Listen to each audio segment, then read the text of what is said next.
Hey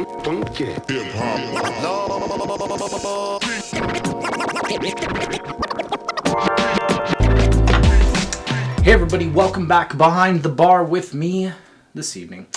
Tonight we are jumping back on the Prairie Wagon. It's been a few reviews since I did Prairie Week, but this just dropped in the Kansas City area. We actually got the non-barrel aged version of this and this version. This is Barrel Aged Bible Belt, which I believe Bible Belt was a collaboration. Actually, we're going to grab this because this is, yeah, a collaboration with Evil Twin. And I guess this says it too, and I just didn't see it. That's me being an idiot. So it's an imperial stout brewed with spices and aged in whiskey barrels, clocking in at 13%. Yeah, I had this beer, the non-barrel aged version, like years ago when they first did the collaboration. I loved it. So this version, I have no idea. I've heard good things.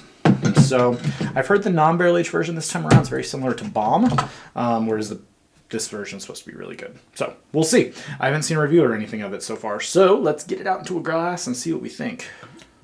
Holy motor oil, Batman. Wow. Yeah, do like that. All right, this pour, I mean, dude, that may be the darkest prairie stout I've ever poured out. Very little to no carbonation, just a little bit of like a film of carbonation on the top of the glass and a little bit of bubbles on the side. This is nothing to speak of, just pours like a barrel-aged stout, guys. Let's dive in and see what we think of the nose. Holy chocolate, Batman. This is fudge, brownie, and coffee. Like, if you've ever had coffee, chocolate-covered espresso beans, coffee beans, holy, that's awesome. Big vanilla sweetness. I mean, there's a sweetness that's obviously from the barrel. There's a little bit of a tobacco note, and maybe some, I don't know what the spices that they use in this are, but I'm getting like a little bit of a like pepper spice. But this is like big, huge milk chocolate, like dark chocolate covered coffee beans. And then I'm getting like there's like a allspice thing in there. And like a nice barrel char.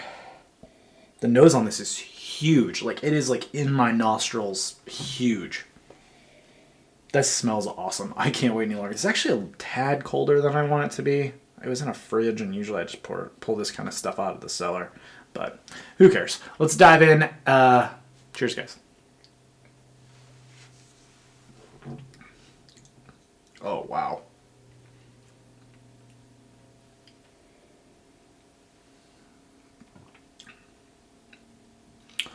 So up front, there's this really big chocolate coffee note, like roasty coffee. Like if you walked into a Starbucks and like the smell, that roastiness. Ooh. And then finishes a little pepper, a little booze that had just hit me. It's like this nice baker's chocolate, cocoa powder, into this like coffee roastiness. And then it fades into this like, there's like a woody oak like barrel note. Like it's like oaky though. Like, I don't know. And like that allspice thing is definitely, it's still there. And then it just finishes into this like creamy, the mouthfeel, it goes across. It doesn't look thick in the glass, but it's got a creaminess to it. And then as it fades across, it finishes kind of as a blend of all that. Man, that's good. Woo! It's super crushable. It's chocolatey. It is like fudge brownie. Like, if you've ever had Uncle Jacob's Stout, I mention that beer from time to time because I love that beer. It's boozy as hell. This is like a more subdued version. Like, you still get that brownie fudge, dripping fudge quality, which is amazing. Like, I'm salivating chocolate. That is crazy. With a nice roast note. Like a roasty, nice, creamy roast coffee, not bitter in any way, just like that smell, right? When you walk into a Starbucks or a nice coffee house, I go to this one called Black Dog, just like a nice roastiness.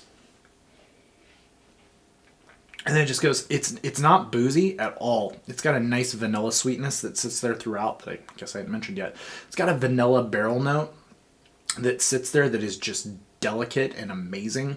But it finishes like, I'm getting, I don't know if it's the 13% or if there's like a spice pepper thing. It finishes, there's a like right here kind of thing. This is, whew.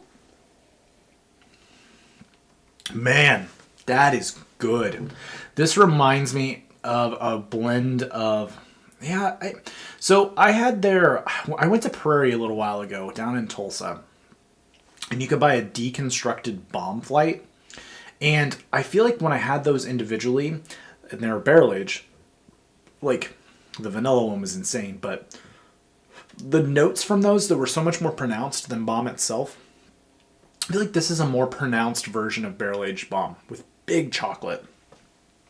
Because this is fudge brownie, guys.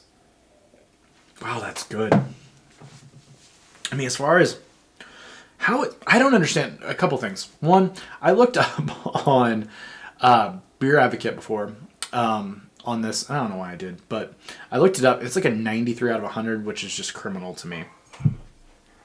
This is way better than that. For me, this is an A+ beer. It's not quite hundreds. It's not like blowing my mind. Because I discussed in my last IPA video, I think my range of reviews, I'd gotten kind of skewed to that A+ range. I think I'm trying to widen that back out a bit. It is not one of the 10 best, 20 best stouts I've ever had. I'm not saying that. But for $9 to $10 a bottle, though, holy crap, Batman, that's really good. As far as like the Noir series that I did, Barrel Aged Bomb, the only one that I would put up with this, as far as score-wise, Pirate Bomb, Pirate Noir were amazing beers. Coffee Noir was awesome, but this is almost like a better version of that to me, which I think I gave that beer a 98 or 99. So this is like right there, though. And as I said, I'm kind of widening the scope a little bit. High A+ beer, though, guys. This is killer stuff. Man, there's a nice dark fruit sweetness coming out with that vanilla. This warms that vanilla notes coming out even more. That's well done, Prairie. You guys are crushing the stout game right now. Between the Noir series, the Paradise series, the Bomb series, and then this. And if they released Barrel Aged Bomb Deconstructed, the vanilla version of that beer, that is the best Prairie stout I've ever had, minus maybe Pirate Paradise. So, yeah, leave it there, guys. High A+.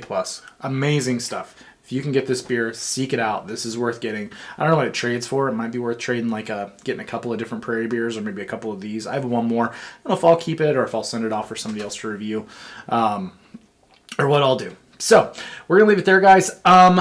This is my last review for the week, I think, that I'm doing, right? I have 4 reviews. Never mind. We're going to leave it there because I think this is going to get posted after what I was going to talk about. So keep an eye out, though. If you have caught any of the live streams that we've done, Joe and I, Eric's jumped in on them. Brian has jumped in on them. Darwin from Darwin's Beer Reviews has jumped in on them. It's been a really good time. We're doing these kind of live, spur-of-the-moment things to just kind of get some of us on there and talk about the beers we're drinking, talk about life, talk about anything we want. It really doesn't have to be anything specific. That's kind of a thing that's been going on. And then on top of that, Joe from Jazz Arcade and I are actually starting a podcast. So keep an eye out for that. It's not going to be whales and stuff like that. That topic of conversation is going to come up, but we're going to kind of take it back. We're going to try and take it back to where we started 10 years ago.